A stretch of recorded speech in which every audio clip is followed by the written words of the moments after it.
بسم اللہ الرحمن الرحیم۔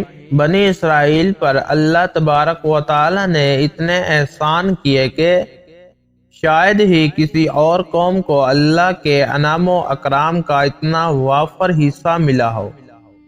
ارشاد بارک تعالی ہے، اے بنی اسرائیل، یاد کرو میری اس نعمت کو جس سے میں نے تمہیں نوازا تھا، اور اس بات کو کہ میں نے تمہیں تمہاری دنیا کی ساری قوموں پر فضیلت عطا کی تھی، جب اللہ تعالیٰ نے ان کو کنعان کے بیابانوں سے اٹھا کر مصر کی سرسبزاروں میں پہنچا دیا۔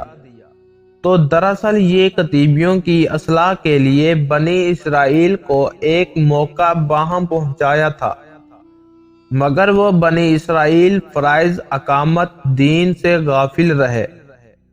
انہوں نے وہاں کے کتیبیوں کو دین سے روشناس نہیں کروایا۔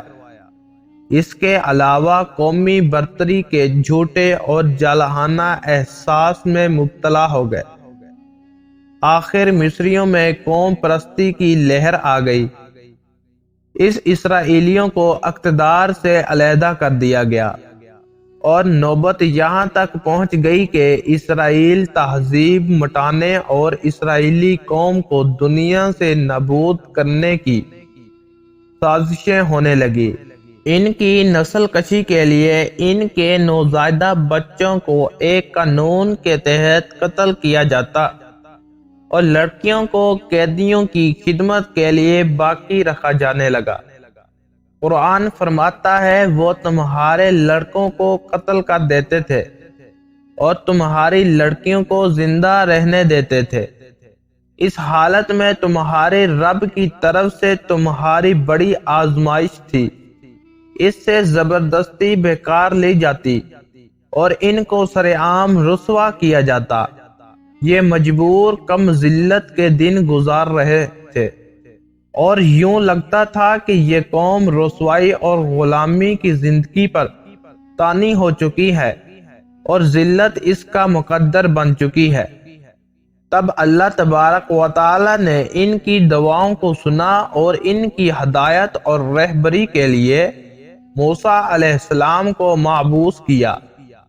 حضرت موسیٰ علیہ السلام نے مسلسل جد و جہد کے ذریعے حالات کو سدھارنے کی کوشش کی، مگر فرعون کو ان کی اصلاحی کوششوں کے پیچھے اپنا تخت اقتدار ڈگمگاتا ہوا نظر آنے لگا، اور وہ ان اصلاحی کوششوں کو ناکام کرنے پر تل گیا۔ آخر کار اس کے سوا کوئی چارہ نہ رہا کہ موسیٰ علیہ السلام نے بنی اسرائیل کو فرعون کی غلامی سے نجات دلائی، اور در حقیقت بنی اسرائیل کی پوری تاریخ دین سے دوری، نافرمانی اور سرکشی سے لبریز ہے۔ حضرت موسیٰ علیہ السلام کے ساتھ پوری قوم نے دیکھ لیا کہ کس طرح اللہ تبارک و تعالی نے ان کو فرعون کے ظلم و استحال سے نجات دی، اور پھر ان ظالموں کو ان کی آنکھوں دیکھتے اٹھا کر سمندر میں پھینک دیا، پھر سینا کے صحرا میں ان کو بھوک، پیاس اور دھوپ سے محفوظ رکھا۔ مگر یہ قوم کی غلامانہ ذہنیت تھی جس کا مقدر بن چکی تھی، مصریوں کے عقائد سے بری طرح متاثر ہو چکی تھی، اور مصریوں کے مشرکانہ تمدن میں پوری طرح رنگ چکی تھی۔ چنانچہ حضرت موسیٰ علیہ السلام کے چند دن کی غیر حاضری کے دوران شرک جیسی کبھی گمراہی میں مبتلا ہو گئے۔ حضرت موسیٰ علیہ السلام کے پیچھے ان کی قوم کے لوگوں نے اپنے زیوروں سے ایک پنجرے کا پتلا بنا لیا، جس میں سے بیل کی طرح آواز نکلتی۔ کیا انہیں نظر نہ آیا تھا کہ وہ نہ ان سے بولتا ہے، نہ کسی معاملے میں ان کی رہنمائی کرتا ہے، مگر پھر بھی انہوں نے اسے معبود بنا لیا، اور وہ سخت ظالم تھے۔ پوری قوم کی بے بسی کا یہ عالم تھا کہ ہارون علیہ السلام کے سوا کوئی ایک بھی فرد ایسا نہ تھا جو قوم کو اس کی اس غلط روشن پر نکیر کرتا۔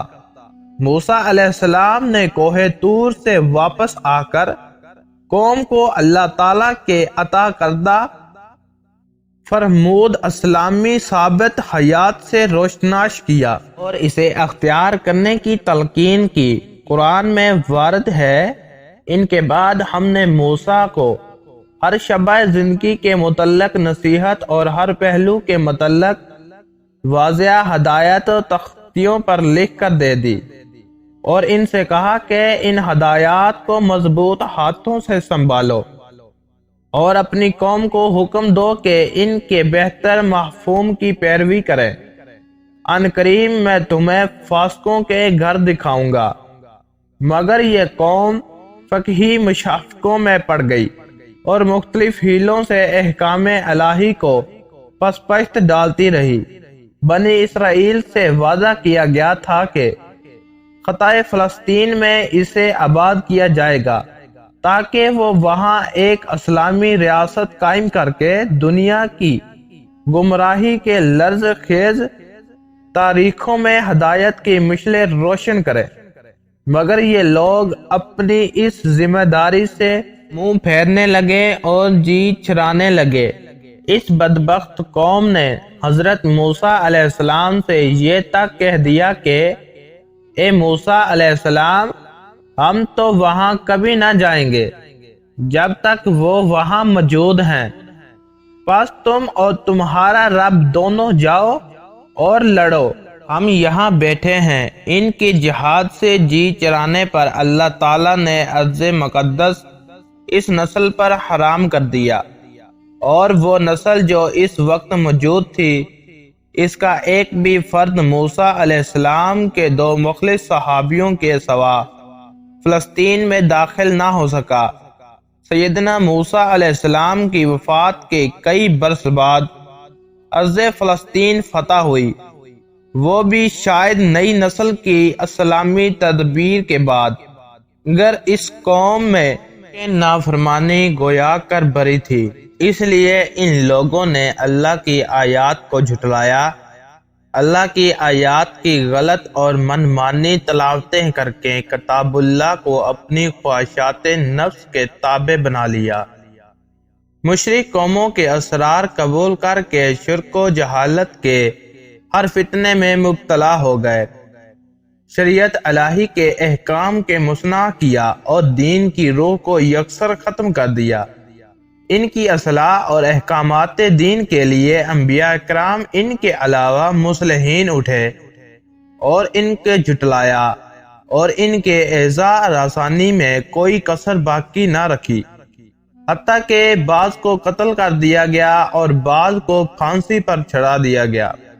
اللہ تعالیٰ نے ہفتے کا دن کے لیے فراغ کر دیا تھا، مگر اس دن میں انہوں نے اللہ کے حکم کی نافرمانی کی۔ قرآن میں اس کیفیت کو اس طرح بیان کیا گیا ہے، پھر تمہیں اپنی قوم کے ان لوگوں کا قصہ تو معلوم ہی ہے جنہوں نے صبر کا قانون توڑا تھا۔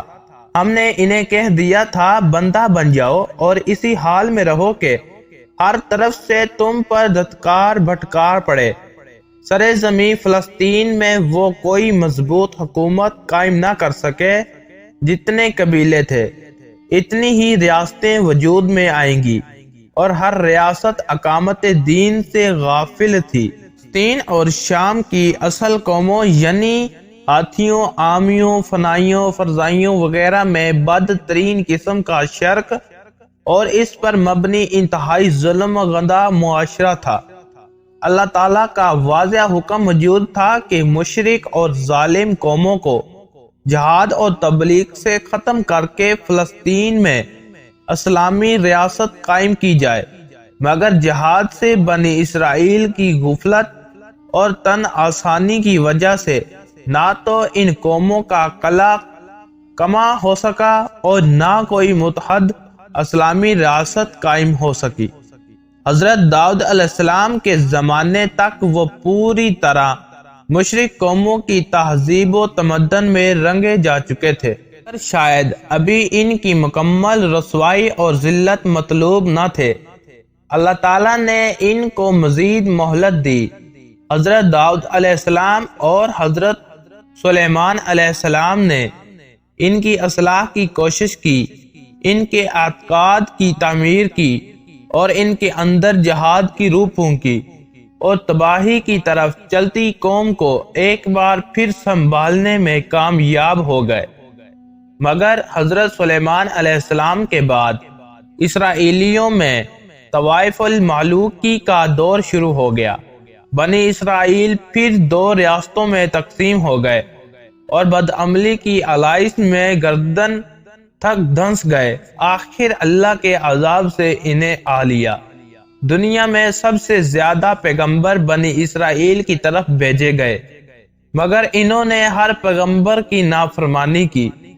یہ ایک سرکش قوم تھی، یہ ایک نافرمان قوم تھی، اور اللہ تعالیٰ کی سب سے زیادہ نعمتیں انہی پر نازل ہو رہی تھی، مگر انہوں نے ہمیشہ اللہ تبارک و تعالیٰ کے حکم کی نافرمانی کی اور عذاب کے مستحق ہو گئے۔